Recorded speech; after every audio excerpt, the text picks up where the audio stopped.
দেশে বজ্রপাতে হতাহতের সংখ্যা দিন দিন বাড়ছে। আজ ৬ জেলায় বজ্রাঘাতে ১২ জন মারা গেছেন। এর মধ্যে শুধু কুমিল্লাতেই প্রাণ গেছে ২ শিশুসহ ৪ জনের। বিশেষজ্ঞরা বলছেন, বজ্রপাতে সাধারণত গ্রামের মানুষই বেশি আক্রান্ত হয়, তাই সচেতনতার বিকল্প নেই।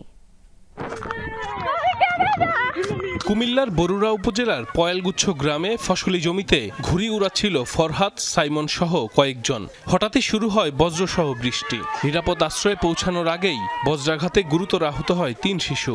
উদ্ধার করে উপজেলা স্বাস্থ্য কমপ্লেক্সে নেয়ার পর ফরহাদ ও সাইমনকে মৃত ঘোষণা করেন চিকিৎসক। আরেকজনকে নেওয়া হয়েছে কুমিল্লা মেডিকেলে। হঠাৎ করে বৃষ্টি আসে, বৃষ্টির পর বজ্রপাত হয়। বজ্রপাতের পরে সবাই যখন দৌড়ে যায় দেখে যে বাচ্চারা পড়ে আছে মাঠে। হসপিটালে নেওয়ার পরে ডাক্তার দুইজনকে নিহত ঘোষণা করছেন এবং একজন আহত খুব মর্মান্তিক অবস্থার মধ্যে আছে।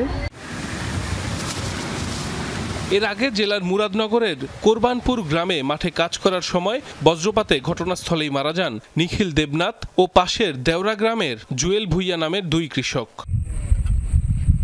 বজ্রাঘাতে প্রাণ গেছে কিশোরগঞ্জের 3 জনের।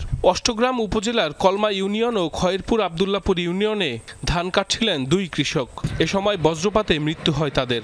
এছাড়া মিঠামইনে ধান মাড়াইয়ের সময় এক কিষানীর প্রাণ গেছে।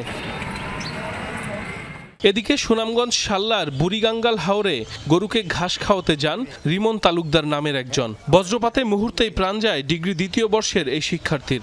ঝলসে যায় শরীরের বেশ কিছু অংশ। এছাড়া নেত্রকোনায় 2 জন এবং নোয়াখালী ও হবিগঞ্জে বজ্রাঘাতে প্রাণ গেছে আরও 2 জনের। সাইফ আহমেদ, যমুনা নিউজ।